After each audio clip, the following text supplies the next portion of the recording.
안녕하세요. 저는 결혼을 막 앞뒀던 애신인데요. 여러 기혼자분들의 조언을 구할 수 있을 것 같아서 이렇게 사연을 보내게 되었습니다. 제 나이는 올해 37이에요. 예전 같으면 늦었다고 할 수도 있었겠지만 요즘 사람들 결혼하는 추세를 보면 절대로 늦은 나이도 아니라고 생각했습니다. 그러니 결혼을 서둘러 하려는 마음이 지금까지도 없었죠. 다만 제가 1년 전부터 교제를 해오던 남친이 있었는데요. 이 사람을 만나면서는 괜히 결혼을 빨리 해보고도 싶고 하면 좋겠다는 생각이 들더라고요. 이왕 하게 된다면 더 빨리 하는 게 낫지 않나 싶은 생각도 들었을 정도로 저에게는 배우자로 딱인 사람이었습니다.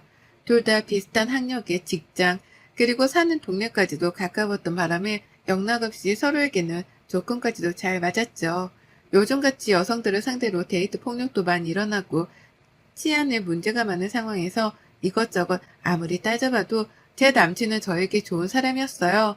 그러다 그만 사고를 쳐버리고 말았습니다. 제가 혼전 임신을 해버린 것이었어요. 아직 식도 올리지 않았고 혼인신고조차 안 한 처녀인데 덜컥 임신을 해버린 겁니다. 머릿속이 순간 까마득 하더라고요. 제가 코로나에 걸린 적이 있어서 잠깐 마법의 날이 찾아오지 않았을 적에도 코로나 후유증일 것이라고만 생각을 했습니다. 괜히 구역질이 나오는 것도 다 코로나 후유증 때문일 것이다 싶었죠. 하지만 시간이 지날수록 증상들이 모두 다 임산부 증상인 거예요.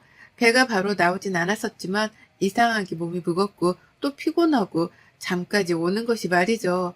불안해하기만 하다가 이대로는 내가 먼저 숨통이 막혀 죽겠구나 싶었던 바람에 급하게 혼자 임신 테스트를 했고요. 도질이 뜬 걸 확인한 순간 저도 모르게 한숨부터 흘러나왔습니다. 큰일 났구나 싶어서 말입니다.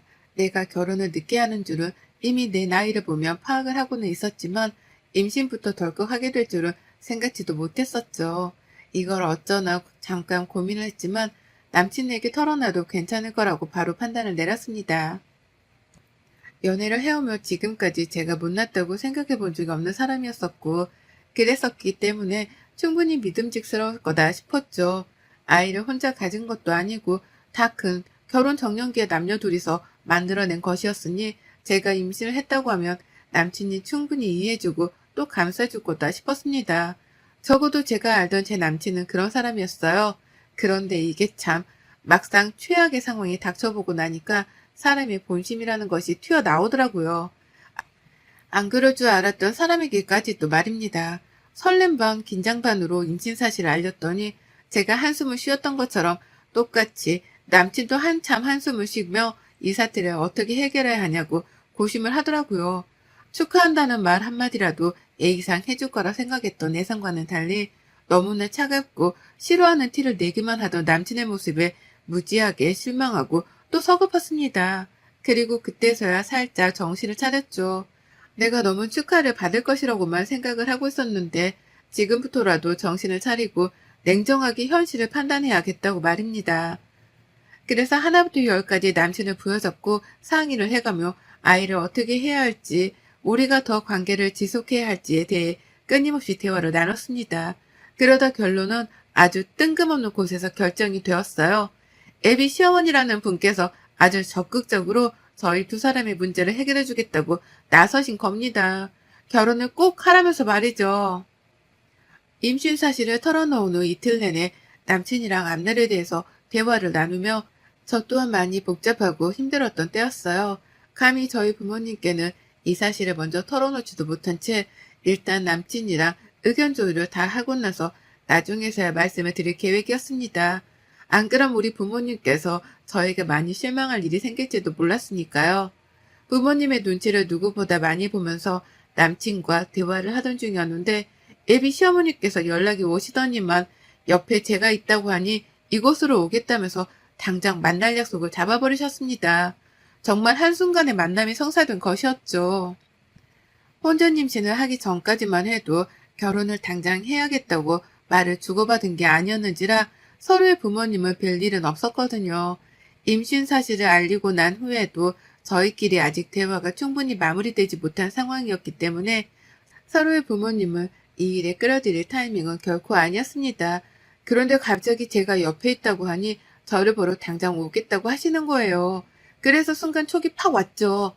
남친은 이미 자기 집에다가 저의 임신 사실을 털어놓았구나 하고 말이죠. 저에게는 부모님께 말 한마디조차 꺼내기 힘든 말이었는데 남친에게는 이게 그리 쉬운 말이었나 싶어서 현타가 왔습니다. 무엇보다도 여친을 임신시킨 사실이 뭐 대단한 자랑이라고 그걸 해결도 보기 전에 자기 엄마한테 털어놓냐고요. 남친은 제가 모르던 마마보이였나 싶기도 해서 혼동도 오고 입이 가벼운 사람인가 싶어 괜히 불신이 생기기도 했어요. 아직 아이에 대한 생각이 채 정리도 되기 전에 남친의 이런 가벼운 행동과 시어머니의 무대뽀에 두 손 두 발을 들었던 것 같습니다. 그 상태로 뵌 예비 시어머니는 계속해서 급발진을 하셨어요. 결혼을 하라고 급발진하는 차량마냥 밀어붙이신 겁니다. 내가 우리 아들 애를 임신했다는 소리를 듣자마자 어찌나 놀래 뒤집어지려 했는지 몰라요. 아가씨도 아니 이젠 아줌마인가? 내가 뭐라고 불러야 하지? 라고 하면서 자연스럽게 말도 놓으셨고 당장 제가 시집올 애비 며느리라고 확신하고는 호칭 정리도 당장 해버리셨어요. 우리 집에 들어올 며느리한테 아가라고 부르는 게 꿈이었는데 그렇게 불러도 됐지? 라고요. 졸지에 저는 이 나이를 먹고 아가라는 소리를 애비 시어머니께 듣게 되었고요. 생각보다 아이 가진 걸 부담스러워하지 않은 채 결혼을 무조건 하라며 성급하게 보채기까지 하시는 어머님의 태도를 보고선 의외로 안심이 들기 시작했어요. 나를 내치는 게 아니라 보듬어 주려고 하시는 건가 싶었거든요. 그러니 저로서는 당연히 어머님께 의지를 할 수밖에 없었습니다. 가장 최악의 상황이었는데 해결책을 제시해주는 분이 바로 시어머니셨으니까요. 그리고 전 그날 후 저희 부모님께도 임신 사실을 털어놨어요.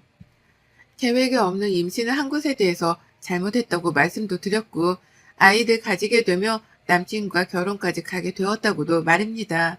당연히 저희 부모님은 많이 놀라셨고 또 약간 실망도 하신 듯 보였으나 제가 이른 나이도 결코 아니었고 결혼까지 가서 아이를 책임지겠다고 하는 모습에 안심을 하신 듯 했습니다. 그렇게 저희는 얼떨결에 해버린 혼전 임신 때문에 급하게 양가 상견례까지 잡게 되었어요. 모든 게 일사천리로 빠르게 흘러갔고 조금 성급하지 않나 싶어 불안하긴 했거든요. 하지만 제가 여기서 뭐라고 투정을 부릴 수 있는 상황은 아니었습니다. 누가 시키지도 않은 혼전 임신을 한 건 저희 커플이었기에 책임을 져도 저희가 끝까지 책임을 져야 한다 생각했거든요. 그렇게 상견례를 앞두고 저는 저대로 마음이 급해서 배가 부르기 전에 결혼식이라도 후딱 치르고자 했어요. 저의 성급한 실수였죠. 각자 직장을 다니느라 너무 바쁜 사람들이어서 최대한 시간이 나는 주말마다 결혼식장도 돌아보고 드레스도 입어보면서 결혼 준비를 했습니다. 뱃속에 아이가 있었기 때문에 결혼은 너무나 당연하게 하게 될 거라 확신을 했고요. 그 바람에 상견례에서 뭔가 문제가 생길 것이라고는 전혀 생각 안 했어요. 그렇게 상견례에 관해서는 긴장조차 미룬 채로 제 결혼과 뱃속 아이한테만 열중을 했습니다. 그러다 상견례 날짜가 코앞에 다가왔고 저는 예비 어머님으로부터 전화 한 통을 받게 되었어요. 응 아가 잘 지냈니? 내가 혹시나 해서 미리 연락을 한 건데 내일 니네 부모님 데리고 나올 때 받아 적을 거 있으니까 종이랑 펜이라도 들고 나오시라고 해라. 라고 말씀을 하시더라고요. 일단 니네 부모님이라면서 저희 부모님께 애매한 호칭을 쓴 것부터 기분이 상당히 나빴는데 받아 적을 게 있으니 종이랑 펜을 가져오라고 말씀하시는 게 꼭 초등학생한테 숙제라도 내주시는 듯한 뉘앙스였습니다. 뭘 받아 적을 게 있어서 그런 거냐면서 되물어보니 어머님은 그러시더라고요. 어차피 닐 다 말할 건데 내가 지금 너한테 말을 또 해서 뭐하니? 피차 우리 서로 바쁜 사람들인데 할 말 또 하지 말고 내일 보자. 아가 너도 푹 자고 라고요. 그렇게 전화가 마무리되었어요. 영문도 모른 채 저는 받아 적을 종이랑 펜을 챙겼고 차마 이 말을 저희 부모님께 하지는 못했습니다. 누가 들어도 애비사돈이 무례하다는 오해를 사기에 충분했으니까요. 그리고는 내심 혼자서 생각했죠. 애비 시어머니가 그냥 단순히 만만한 사람도 아닌 것 같은데 이런 예의 없는 요구까지 할 만큼 진상일 수도 있겠구나 라는 걸 말입니다. 그때부터 갑자기 저희 부모님 걱정이 되면서 걱정이 너무 되는데 다가올 상견례를 물을 수도 없고 밤새도록 잠을 제대로 자지도 못했어요. 마음고생을 너무 하느라고 말이죠. 그러다 상견례가 코앞에 찾아왔고 저는 부모님을 모신 채로 약속된 장소에 나갔어요. 남친은 자기 부모님을 모시고 나왔고요. 처음부터 안 좋았던 건 아니었습니다. 서로 양가 부모님들이 인사도 잘 나눴고 하하호호 하면서 자리에 착석을 했어요. 애비 시어머니도 생각보다 저한테 했던 말과는 달리 저희 부모님 앞에서 입단속을 잘 하고 계시는 듯 보였고, 안 그럴 것 같던 남친도 긴장을 해서는 저희 부모님 눈치를 보는데 그 모습이 좋아 보이더라고요. 임신시켜놓고 당당하게 굽는 쓰레기 같은 놈들보다는 훨 진솔되어 보였거든요. 그렇게 저희는 식사도 잘 시작을 했고, 결혼 준비를 하는 과정부터 진행 상황, 그리고 뱃속 아이 상태 등 여러 대화를 나누느라 대화 자체는 끊기질 않고 있었습니다. 그런데요, 그 순간에 시어머니가 폭탄 발언을 터뜨리셨죠. 지금 보니 타이밍을 기다리고 계셨더라고요. 그 폭탄 발언을 던질 타이밍을 말입니다. 아가, 너 내가 가져오라는 거 가져왔지? 종이랑 펜. 라고 하면서 저에게 전날 부탁하셨던 준비물을 꺼내라 하셨습니다. 순간 모든 사람들이 저에게 시선이 쏠렸고, 저는 저희 부모님 앞에서 그걸 꺼내기가 너무 쪽이 팔려서 싫었지만 일단 하라는 대로 꺼내봤어요. 뭘 시키려는 건가 싶어서 말이죠. 솔직히 전 제 이름을 종이에 한자로 적어서 무당한테 사주라도 보게 하려고 그러시는 줄 알았습니다. 그런데 정말 예상 밖이었네요. 어머님이 요구하신 건 바로 무려 예단이었습니다. 왜 이 말이 안 나오나 했지만 저희 커플은 분명 상황이 다르다고 생각했어요. 혼전 임신으로 하는 결혼이었고 양쪽에서 책임져야 하는 실수를 저질렀으니 금전적인 예단 같은 것들이 오고 가는 건 이미 사치라고 생각했습니다. 그런데 예단 목록을 말할 테니까 받아 적으라는 무례한 말로 시작을 하시더니 급기야 1억 원어치의 예단을 요구하시더라고요. 그것도 아주 뻔뻔하게요. 아가야, 그리고 사돈, 모두 아시다시피 저희 아이가 우리 집에 딱 하나 있는 아들인데 이렇게 혼전 임신을 해서 며느리를 따져보지도 못하고 장가를 보내게 되었잖아요. 이게 말이에요. 방구예요. 적어도 그에 합당한 예단이라도 해오셔야 저희가 덜 억울하지 않겠어요? 안 그러냐, 아가야? 라고 하면서 이 상황이 모두 다 자신들에게는 너무나 억울한 상황이라는 거예요. 임신을 하고 시집을 가게 되면 저도 억울한 점이 많고 후회되는 게 많은데 말이죠. 저희 부모님도 똑같이 상처받고 힘들어 하셨는데 당신들만 억울하다고 1억 원의 예단을 요구하다니요. 하지만 분해 죽겠는 건 이뿐만이 아니었습니다. 예비 시어머니란 작자가 그러더라고요. 이게 다 몸을 잘 단속 못했던 네 책임인데 불만이 있고 그런 건 아니지? 좋은 직장 다니면서 여태 시집도 안 갔었는데 그런 네가 1억이 없을 리도 없고 이걸 가지고 부담스럽다며 못 주고 그런 건 아니지? 라고요. 가스라이팅은 날려도 정도껏 날려야지 1억이 누구의 이름이라는 듯이 당연하게 줄 수 있는 금액일 거라며 몇 번이고 물음표가 담긴 질문을 던져내는데 그 자리에서 그만 자리를 박차 일어나 버리고야 말았습니다. 저는 저희 부모님이 이런 말 같자는 소리를 듣는 걸 멈춰야 했어요. 그리고는 남친과 어머님을 번갈아 가며 이렇게 물었습니다. 어머님은 얼마나 주실 건데요? 저희 집에요? 저도 임신을 해서 지금 시집을 가야만 하는 상황인데 저희가 억울한 건 안 보이세요? 라고요. 몸을 단속 못한 건 나뿐만이 아니라 어머님 아드님도 마찬가지라며 격양이 돼서는 얼굴이 뻘개져 언성을 높였더니만 애비 시어머니가 그러시더라고요. 아휴, 행실이 참 폭이 그렇네. 라고 말이죠. 이렇게 나오니 저도 더는 할 말이 없었습니다. 이미 머릿속으로는 제가 몸이 가볍게 다루는 여자였기 때문에 혼전 임신도 되었고 그래서 저희 커플이 결혼을 하는 거라고 생각하는 분이셨어요. 이미 그렇게 결론을 내리고는 무려 1억 원어치 예단까지 뻔뻔하게 요구를 하시는데 그런 어머님을 설득할 방도는 없다고 판단했습니다. 사는 동네도 비슷하고 환경도 비슷해서 경제적인 상황도 우리 집이랑 다를 바가 없을 게 뻔한데 어떻게 1억 원이라는 어마어마한 예단을 요구할 생각을 했는지 도통 이해를 할 수 없었어요. 아빠가 괜히 헛기침을 하며 허허 웃으셨는데 그건 저만큼이나 어머님 말씀에 황당해 하셨죠. 여기서 빠르게 판단을 해야 내 남은 인생이 시궁창으로 빠질지 아니면 구사일생을 해서 다시 잘 살아갈 수 있을지 결론이 날 거다 싶었습니다. 뱃속에 아이가 있는 상황이어서 마냥 객관적이고 냉정하게 판단할 수는 없었어요. 잘못했다가는 죄 없는 내 아이만 불쌍한 인생을 살아가게 될 수도 있었으니까요. 하지만 혼전 임신을 한 것에 대해서 여자 쪽으로만 책임을 돌리고 내 부모님이 옆에 계시는 와중에도 몸을 잘 단속 못해서 임신을 한 거라는 믿을 수 없는 발언을 퍼부은 시어머니셨습니다. 그런 말과 생각하는 분들을 두고서 결혼을 하겠다고 더 얘기를 나누긴 힘들었네요. 결혼을 할 이유도 없었고 말이죠. 그래서 당장 판가름을 내렸어요. 이 결혼은 더 늦기 전에 지금 당장 파토를 내고 없던 일로 해야겠다고 말입니다.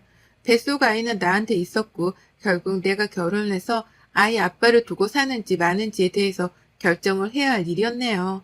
어차피 뱃속 아이는 남친과 저의 아이였기 때문에 양육비 요구는 당당하게 할 수 있었고 그래서 혼자서 아이를 키운다고 해도 크게 달라질 건 없다 싶었습니다. 조금 전까지만 해도 혼자서 아이를 키운다는 것에 대해서 전혀 이해를 못하고 또 무서워 겁이 났는데요. 시어머니의 말도 안 되는 막말을 듣고 나니 저 혼자서도 아이를 너무나 잘 키울 수 있을 것 같은 자신감이 팍팍 들더라고요. 저 혼자서도 남편이라는 존재 따위 없이 좋은 환경에서 아이를 더 건강하게 키울 수 있을 거란 확신까지 차오른 그때 저는 당당하게 요구했습니다. 이 결혼은 처음부터 없었던 걸로 하겠다고 말입니다. 애초에 결혼이란 걸 할 생각조차 없었다는 듯이 저는 냉정하게 말했어요. 됐어요. 그럴 바에는 이 결혼 안 하는 게 낫지. 엄마 아빠 일어나. 나 혼자 키우고 말지. 저런 애 아빠에 저런 할머니 내 아이한테 필요 없어. 라고요. 그러자 저희 부모님 처음에는 다시 한번 생각을 해봐야 할 문제라면서 시어머니를 다독이더라고요. 애단 1억은 너무했고 그 중간에서 조율을 하며 합의점을 찾자고 말이죠. 아무래도 딸이 혼자서 아이를 키우려고 하니 너무 걱정이 되어서는 일단 애비 시어머니께 최선의 대답을 들어보기라도 해야겠다 싶으셨던 것 같습니다. 하지만 저의 단호한 태도에 시어머니는 오히려 역정을 내며 성질을 부리셨고요. 그런 태도를 보고 있던 저희 아버지가 정말 먼저 터지고야 마셨어요. 내 딸이 당신들인 줄 아나 본데 착각하지 말고 말 똑바로 던지세요. 라면서 아주 단호하고 멋지다 싶을 정도로 옳은 말을 호탕하게 뱉어내셨습니다. 어찌나 보는 저까지도 무서웠는지 몰라요. 아빠가 나서서 옳은 소리를 하니 애비 시어머니가 방금 전까지 1억 어쩌고 하며 주접을 떨더니 더는 말을 꺼내지 못하더라고요. 그러면서 남친이랑 예비 시아버지를 막 쳐다보는데 그 모습은 마치 자신을 얼른 도와주려 한마디라도 거들어달라고 신호를 보내는 것만 같았습니다. 하지만 남친이랑 예비 시부는 그 어느 누구도 그 상황에서 더 말을 보태지 못했어요. 자기들도 알았던 거죠. 임신을 한 게 저 혼자만의 책임이 아니고 당신 아들에게도 책임이 있는데 시어머니가 무례하게 나섰다는 걸 말입니다. 그래서인지 남친은 자기 엄마 편을 들기보다는 그제서야 저희 아버지를 진정시키려 하기만 바빴어요. 오해가 있었던 것 같다는 말도 안 되는 변명을 하면서 어떻게든 더 대화를 이어나가 보려 했는데 이미 때는 늦었죠. 이 결혼은 절대 안 할 거니까 너는 앞으로 네 새끼한테 평생 양육비나 꼬박꼬박 보낼 각오나 하는 게 좋을 거야. 라는 말을 던지고 인사도 안 하고 자리를 떠났습니다. 저를 따라 저희 부모님께서도 바로 자리를 박차 나오셨고요. 뒤따라 허겁지겁 달려오던 남친, 그리고 사고를 쳤다고 직감하고 아이고 아가야! 라는 말과 함께 덩달아 뛰쳐나온 시어머니, 모두가 한꺼번에 상 등신들처럼 보이더군요. 정신을 차리고 보니 내가 이런 사람들한테 시집을 갈 뻔했구나 싶어서 괜히 저까지 모질이처럼 느껴졌습니다. 바로 정을 떼고 아이를 혼자 키우겠다고 몇 번이나 호통을 치니 남친도 그렇고 예비 시모도 그렇고 이제서야 미안한지 어쩔 줄 몰라 하더라고요. 다시 상의를 해보자며 배가 나오기 전에 식을 올리자 하시는데 듣지도 않고 아빠 차를 타고서는 그 자리를 빠져나왔어요. 남친에게는 정말 이별이라며 헤어짐을 통보했고요. 이렇게 저는 결혼을 파토냈습니다. 뱃속 아이는 지금도 너무 건강한데요. 남친하고는 정말 결혼이 너무 하기 싫더라고요. 시어머니 때문이기도 했고 여러모로 상황이 저에게 결혼을 하지 말라고 신호를 보내는 중인 것만 같았습니다. 그래서 더욱 냉정하게 판단을 하기로 했고 그 결과 저는 아이를 혼자 키우면서 남친에게 양육비를 요구하는 것으로 결정을 내렸어요. 걱정을 내려놓지 못하시는 부모님을 모시고서 변호사까지 찾아서는 법적 상담도 다 받았고요. 혹시나 하는 상황을 대비하기 위해서 남친에게는 양육비가 미지급될 시에 청구 소송도 감행할 예정이라는 통보도 보내놨습니다. 당연히 그 집에서는 결혼하면 그만이지 않냐며 펄쩍 뛰고 난리가 났어요. 어떻게든 제 마음을 돌려보겠다며 애비 시모란 작자는 저희 집에 한우 선물까지 보내더라고요. 바로 며칠 전에 1억 원의 예단목 놈을 적으라고 공책이랑 펜까지 들고 오라 시킨 분이 말입니다. 그래서 저는 받은 한우 선물도 바로 되돌려 보냈고, 이제 진짜 혼자서 아이를 키울 작정으로 태교에 전념하기 시작했습니다.